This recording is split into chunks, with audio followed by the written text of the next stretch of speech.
So this film was a fan favorite at South by Southwest midnight screening specials. Also a fan favorite at the Chicago Film Festival for audience. And it was an official selection for Chicago Film Festival. We're talking another horror film from Ireland. Ireland's kicking out a lot of good horror movies recently, and this is another one. It's Oddity. Yeah, harder to find movie. It's in a little bit of limited release as we record this right now, but we're really hoping this thing gets a wider release. Yes! Over the next couple of weeks, and at the very least that you'll catch it on Shudder, if not. So let's get started.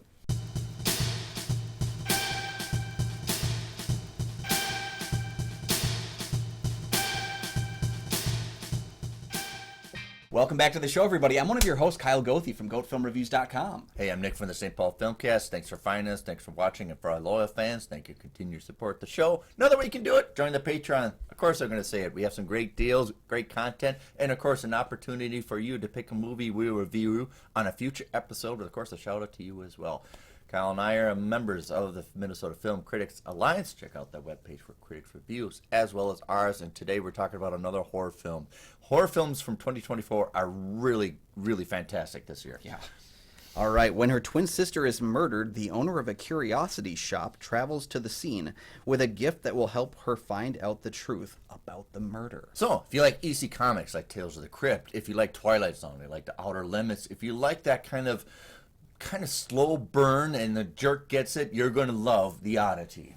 Yeah, it is on its surface. There's a very simple explanation, simple story to it. But then there's also, like, if I were to describe this thing in detail, I think most viewers would be like, what? Start again, because so much is happening in the movie, and it all makes sense within the steps that it's going through. But it's really hard when you're like wooden mannequin and the bell that you ding and like that wooden mannequin's really awesome. Confusing. Yeah, that wooden mannequin. I was sitting there in the theater like staring at it because I love good effects like that. Right, and it's a very simple, straightforward. I referenced those things, those adventure kind of horror stories. It's very straightforward, but also very compelling. Like, what do we still see this ghastly murder where this person loses their head, but we don't get the context until later. We see a lot of a knock on the door and it's a bad guy. You kind of feel that. There are some jump scares I knew were coming and they got me. Yeah, and I'm really mad because there's two of them that really got me. There's one with the tent. I knew it was coming. Yeah, I remember that one. That got the whole theater in mind. It was good. Right, yeah. The thing is, I will say, it hinges on some jump scares. Like, I think there's more of those than totally ones. It's not entirely reliant, though, and they are effective. So, if you're going to do the loot and bust, I want it to work at the very least. And I agree with you. There were times where it's almost like they either added a second or took a second away from what's traditionally seen, because I was expecting it here and you hit me here or here. Yeah, it's almost like they cut the scene and all of a sudden pop. Yeah. There's a little more pop to this jump scares, which is kind of refreshing. And that makes me upset because I knew it's coming. I'm not going to get, and then you get me. Yeah. But it's a challenge for a lot of us horror fans who've seen a lot of movies to how you can get us on jump scares. I do like that there's a swelling of, it's almost like this elevation turn, like, oh my God, that's the bad guy. Yeah. It took me a while to The thing is, I feel like it's obvious, but it's not obvious. Like, I feel like the film is pointing in one direction the entire time, and I'm like, okay, sure it is. But I'm not really thinking that that's actually where we're going to end up. And it's nice to see a film that is able to capably go around the world and come back. It's able to come right back around to where it started again. Yeah. But you believe it this time. You're invested in it. So, again, simplistic story done on a broad scale, and you have to give credit because the film has a lot of familiar elements done. This is one of the best movies I've ever seen for familiar elements done just differently. I mean, it's in a castle. Yeah, it's actually at the same setting of the director's other film, Caveat. It's the same location, and it's got ties to one of his short films, too. Damien McCarthy directed a short film called How Olin Lost His Eye, and then we actually see a character named Olin Boole in this film who lost his eye. Yeah. So we have an origin story. It's a cinematic universe, really. But also you have these trope placements of like the glass eye. You have this wooden feature of a witch. What the heck's going on? Also, you're manufacturing this trap door above, and like why we're spending our time about that. Yeah, great setup on that. That's a great Chekhov's trap door. Chekhov's trap door, right? And also the elements of like, do you trust yourself? And also, I don't think they look like twins. Maybe because they're kind of Alfred Hitchcock. One's dark hair, one's blonde hair. But it's the same actress. Yeah. I was convinced that they were different people. I was convinced too to realize that I was going to build it up that they're the same person. Because kind of very refreshing. And of course, the jerk gets it in the end. But here's another kicker: it's a 90-minute movie. Yeah. It ended like, well, that was it. So good pacing, and I have been killed. If you've watched the show for any episode, I've been so angry about terrible pacing in the last couple of years.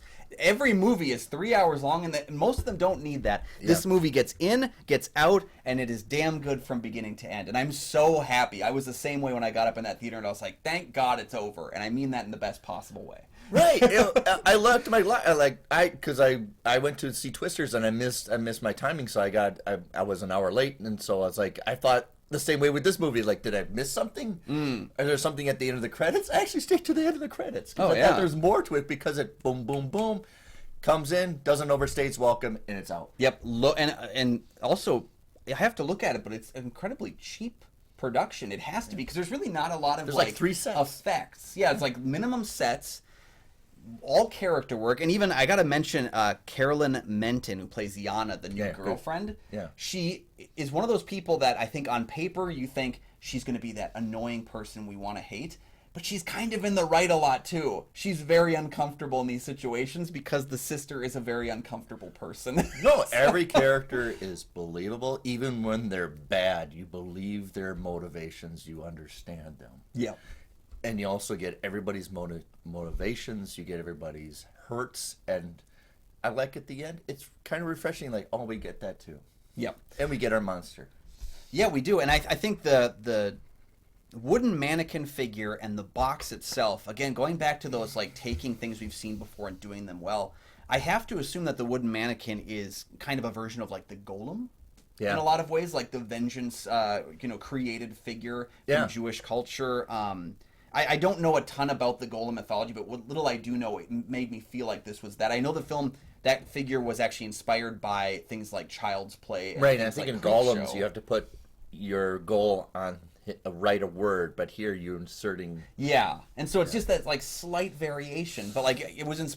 I think the director said he was inspired by Creepshow, and I have to assume that it was maybe the crate that he was in that inspired Creepshow, or maybe from Creepshow 2, Chief Woodenhead, which is a very non-PC. Another EC Comics issue of Tales of Creepshow. But I have to wonder even if the wooden mannequin and the box as well don't feel like the bit of it like the Dybbuk box kind of legend, where we've got like the Dybbuk is basically like a spirit that is the dislocated soul of someone out to kind of finish what they started, and you can kind of see that at play here as well. I'm fascinated by the curiosities in the shop, and I wouldn't mind seeing another film.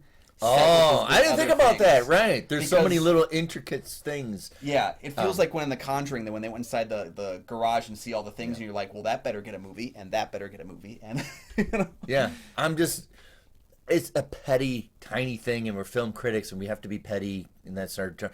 But they just went a little too schlocky at the end for me. I would like a little more tone to it instead of just, oh, we're gonna do that. Yeah. I can see that. Yeah, but it's a little petty thing. Overall, this is fantastic. I don't think the movie does that much wrong.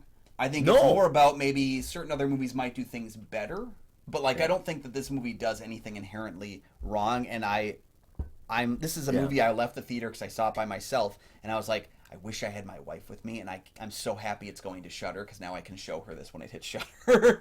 Because I don't think I'll be able to. It's a movie I am fascinated enough to watch again. Go back to the shop. Yep. Go back to the shop and find some other thing. If Oddity is anything like Late Night with the Devil, which is another movie we saw at the theater that hit Shudder, I was excited to watch that again when it hit Shudder. So it's again and I like the movie even more. So I'm hoping that that's the case here. After all that's revealed with this, we're going through the story once. It's nice to go back and see how they framed it, leading up to how we got there. Exactly. And I know what's going to happen at the end. It's kind of refreshing to go back to it. My God, we are recommending go see Oddity, and especially a wonderful year of horror movies. Yeah, we've made that clear, right? That we like the movie. I mean, even for all the faults of Longlegs, it's wonderful that we have both these movies in the theater at the same time. Yeah, and I was kind of down on horror at the beginning of the year. Basically everything until Late Night with the Devil came, and then I was like, okay. Yeah.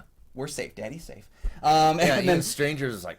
Yeah, and then more and more as that's been going on, the movies have been hitting, and it's surprising because it's been the stuff that you wouldn't expect. It's like the non-franchise. It's not the non-hit movies, you know? Yeah. It's those undercurrent ones. It's things like In a Violent Nature, where it's like, yes, we're doing it. Like we're getting back to that place because I think last year was a little hit and miss with horror. It wasn't, it wasn't like 2022 where we just had banger after banger after It banger. was, man, that was banger. That was a hard year because I just couldn't watch all of them. I tried. I don't have time. So this is a year that's, I think, getting better as it goes, which is a nice feeling because we're closing in on Halloween. So, and also, I would love, if you're recommending Irish horror movies, check out Baghead. It's wonderful and kind of a new kind of take on the lores of, mysticism and jerks getting it. Yeah. Irish has got some good horror to it. They do. Yeah. Right. So, what do you think of our assessment of the Oddity? Yeah, let us know your thoughts down in the comment section below.